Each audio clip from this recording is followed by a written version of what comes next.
Sorry I'm late. I probably should have made this video a while ago, but it wasn't until my second viewing that I actually wanted to talk about this movie. So here goes nothing. I'm going to start by recapping everything that happened. Denis Villeneuve directed Blade Runner 2049. The story centers around a new Blade Runner called K. I believe Villeneuve wanted to try and revive the storyline with this movie, but I can't help but question whether or not this movie, or better yet K himself, really matters, seeing as how they hardly drove the overarching plot, only managing to get Deckard to reunite with his daughter. Now as someone, maybe of many, who's never seen the first movie, I can't tell you exactly what that plot was, but I can interpret what I've gathered of the past from 2049 using context clues. I believe the old plot was this. Officer Deckard, a Blade Runner hired by Tyrell Corp, is tasked with retiring old replicants. Deckard meets one such replicant called Rachel, and they fall in love and ultimately have a baby together. Knowing Tyrell Corp might find out and hunt them down, Deckard decides to flee with Rachel using the help of some organization. Their plan was to split up, giving away the baby for their organization to hide. Each of them would stay hidden until the day that Tyrell Corp is no more. Now let's fast forward to 2049. Tyrell Corp collapses, so an industrialist named Niander Wallace takes over the remains of Tyrell Corp, producing a new line of replicants and Blade Runners who obey and continue to hunt down their older models. K is one of these ill-fated Blade Runners who, after his introduction scene where he retires after Morton, finds a flower up against a tree outside. Finding it suspicious, he scans the area around him, revealing a box underneath him containing a female replicant's body who died in childbirth. After taking what he found back to the LAPD, K takes some of her DNA to Wallace's headquarters to find out who she was, revealing that she is one of Dr. Tyrell's experimental replicants, Rachel. K also learns of Rachel's romantic ties with an old Blade Runner called Deckard. After learning this, K goes back to Morton's farm to look for some more clues. Love, one of Wallace's replicants, is commanded to follow him in the hopes that he'll lead them to Rachel's child. Meanwhile, K finds a peculiar set of numbers inscripted on a tree. 61021. The numbers are peculiar because of the same numbers when it was implanted childhood memories of a wooden horse. K, then with the help of his AI girlfriend Joy, search through LAPD records for children born on that date. Together they find two identical records. One is a girl and the other is a boy. But the girl is listed as deceased while the boy is marked as alive. Seeing as how they both came from the same orphanage, K plans to go there to search through their records. Only K arrives to find that the pages have been ripped out. The only clue K does find is the wooden horse from his memories. K, now being lost and confused, questioning who he really is, goes to Dr. Anna Celine, a designer of replicant memory, hoping she could prove his memories to be artificial. But Dr. Celine only furthers his disillusionment by confirming his memories to be real, leading K to believe he's Rachel's son. Soon after, LAPD headquarters calls K back for post-traumatic testing, of which K fails and is labeled as a rogue replicant. K is then taken to Joshi, his boss, where he lies to her, telling her that he killed Rachel's child. Joshi, being relieved, awards him with 48 hours to run. So K has the wooden horse analyzed, revealing traces of radiation, leading him to the ruined cloud-filled Las Vegas where he finds Deckard. There, the old Blade Runner reveals that he gave his baby to the Replicant Freedom Movement to hide. Meanwhile, Love confronts and kills Joshi so she can track K, leading her to Deckard's hiding place, where she kidnaps Deckard, destroys Joy, and leaves K to die alone. K is only saved by the Replicant Freedom Movement, who inform him that he is not Rachel's son. K then realizes that Dr. Celine is Rachel's daughter.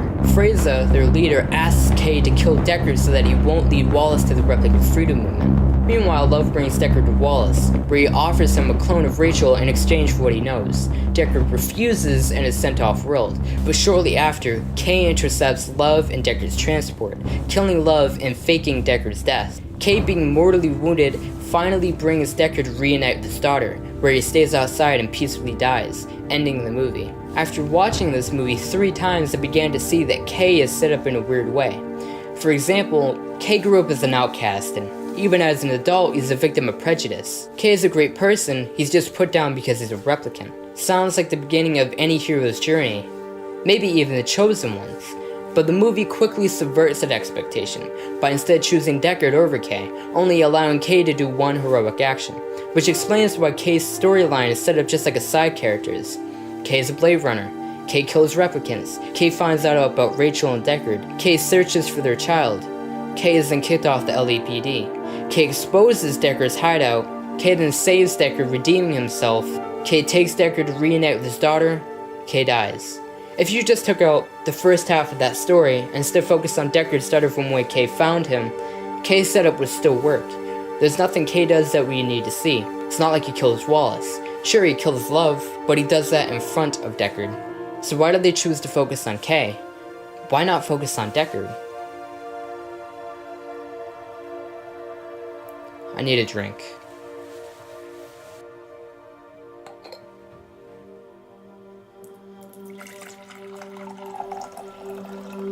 So why didn't they focus on Deckard? To answer that question, we'd have to think of the different kinds of audiences who saw this movie. About half the audience have already seen the first movie, so exploring the past again would feel a lot like a drag. Kay might feel written in purely as an excuse for the writers to put Deckard back into action, and having not deeply enough explored Kay's character would have made him feel more like an ex machina than a real person. An ex machina is something or someone who comes in last minute, answering an otherwise unsolvable problem, aka the love fight.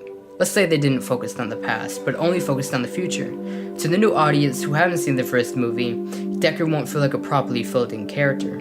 That's probably why they chose to not only create Kay, but to also focus on him, so that way they could offer a reasonable explanation to explore Deckard's past whilst also being able to show new things for the old audience to see. Making it so that when Kay finds Deckard and brings him back into the story, it would feel more apropos, as opposed to Kay just showing up out of thin air. In other words, adding in Kay and choosing to focus on him has effectively killed two birds with one stone. Moreover, I think Kay is a great character all around, except for one area: his purpose. Sure, Kay is a great tool to use to bring Deckard back into action, but that's it. He doesn't change the world of Blade Runner. It feels like the time spent creating Kay and building up his arc all should have had a larger impact. I'm not saying that they shouldn't have killed him off. Kay really lost everything. His job, his identity, his girlfriend. Kay literally lost his purpose. The ending works, I just wish that there was more that came from it. Because at the end of the movie, Wallace is still alive, Deckard will still be hunted, replicants are still enslaved, and the world is still doomed. That's not to say that this movie isn't optimistic. Even though the world is dark, there is some light. The movie is usually pretty poetic with its philosophy about replicants and humans, but there is one time when the movie gets knee-deep in a lake of philosophical drag. It's when the writers have two characters sit down and tell each other what they believe. Granted, what they're talking about would be pretty difficult to show on screen, especially quickly. It just comes off a bit pretentious, that's all. Anyways, you probably noticed by now how yellow I am. I think it's about time I told you about how the movie uses colors. This movie primarily uses 4 colors: yellow, purple, blue, and green. Yellow represents a clue or a form of important information. Purple represents lust. Blue either represents superficiality or technology, while green represents truth. The movie prominently uses these colors throughout the runtime to tell the viewer what something means when words just aren't enough. Another thing you might have noticed are the movie's breathtaking and complicated visuals. To show you just how elaborate these effects are, I'm going to break down Joy and Mariette's synchronization scene, so you can get an idea of how difficult some of these scenes are to pull off. Now, creating the scene overlap is easy. Making the girls not look like a jumbled mess is pretty difficult. In order to make this scene, everything and everyone would have to move in the same way. Making the camera move in the same way is actually really easy, just put it on a rail. Making 2 people move in the same exact way is really difficult. Both actresses would have to take classes studying each other's mannerisms. Mannerisms are small things that you do when you talk or move. For example, if I had a peg for a leg, I would walk with a limp. That would be a mannerism. And so if someone were to synchronize with me, that would mean that they would also have to walk with a limp. That's why the scene is so difficult, because both actresses had to synchronize their movements. One thing I didn't expect was the use of misdirection, aka red herrings.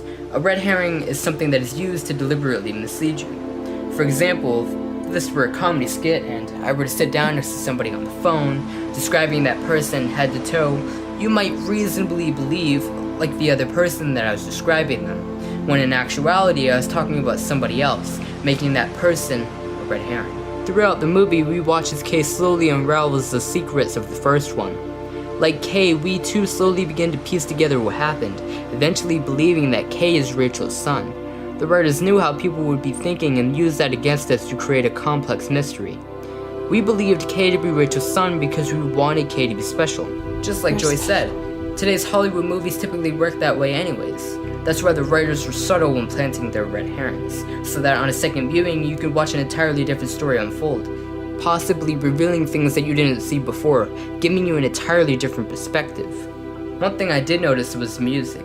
The movie's score was created by two composers, Benjamin Wallfisch and Hans Zimmer, who together came through with some beautiful pieces, some with these crunchy, narrowing basses and others with these beautiful, soft, angelic synths and bells, masterfully creating these rich, labyrinth-like atmospheres that really help fill in the world. And I'm empty. I also forget the rest of the review. I don't remember exactly what I wrote. So whatever, I'll try to remember the rest before I get out of the shower.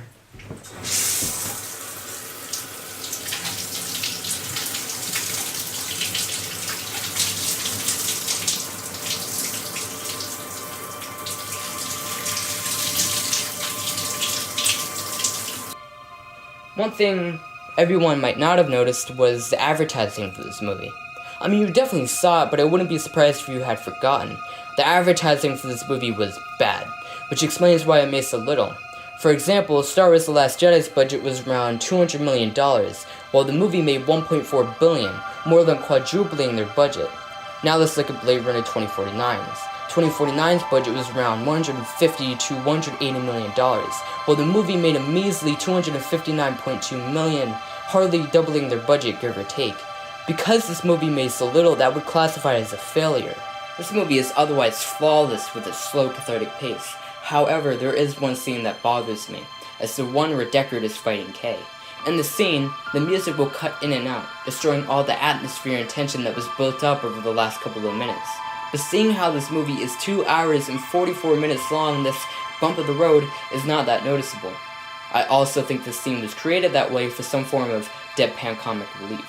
Which brings me to what this movie is. Going off this IMDb page, it's listed as a drama mystery sci-fi, which it is. This drama is about the Earth falling apart. Its mystery is whether or not Kay is Rachel's son, and it is set in a science fiction world. I would say that this movie did all of these things fairly well. The movie is very precise with how and where it tells its story. It's also very meticulous with how it lays out each of its characters' motivations and actions. So what does all this mean? Was there a message that this movie was trying to convey? Unfortunately, I don't have any hard answers, just hard questions. If I were to lay out a few of the questions that this movie left me with, these are the ones that were brought up. Was Joy's love for Kay real? If Joy was made to only obey and do as she's told just like how she's advertised, then why did she make the decision to call out Marriott? That's an awfully human thing to do, especially considering the fact that nobody asked her to. Kay never told her to do that. She decided on her own. After the synchronization scene, we even see a negative trait of Joy's, where she rudely tells Mary to leave out of jealousy. This shows she has critical thinking, being able to make her own decisions, whether they be positive or negative. Another question this movie left me with was, what does it mean to be human? There's one point in this movie that I believe we see Kay change from a machine to a person. When Kay went to Dr. Celine, she said that people recall memories not by fact, but by their emotions. So after Dr. Celine confirms Kay's memories to be real, Kay, overcome by frustration and anger, kicks over a chair. And finally, at the end of the movie, as Kay hands the wooden horse to Deckard, he tells him that all the best memories are hers, implying that he has bad ones. And so if we were going off what Dr. Celine told us, Kay would most likely be recalling these memories by his emotions, given the fact that he chooses to separate them. Which brings me to my final question. What does it mean to be an individual? Throughout the movie, Kay is following a path that isn't his own. He does as his boss tells him. He listens to Joy, he follows Dr. Celine. But finally, at the end of the movie, Kay makes his own path. The movement asks him to kill Deckard, which he doesn't do. Instead, Kay saves Deckard, and even takes him to see his daughter, all because he wanted to. Deckard, visibly conflicted, even asks Kay why. Kay, continuing on his own path, chooses to ignore the question, something that Wallace said that his replicants could not do. Overall, I say I really like...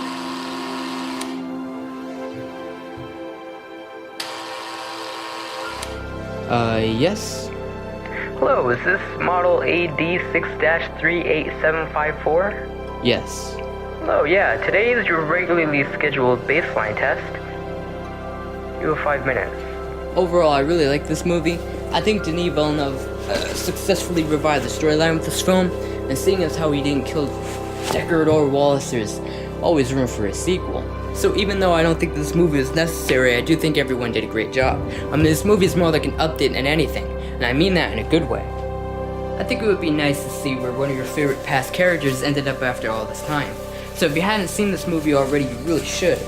I wouldn't say this movie's family friendly. While the plot moves slowly, it's really easy to lose track of what's going on. I wouldn't say this movie's family friendly. While the plot moves slowly, it's really easy to lose track of what's going on. So suggest watching on your own. So with all that being said, I can finally say that I rate this movie an 8 out of 10.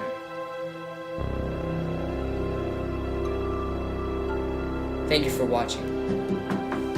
Hurry up. You're gonna be late.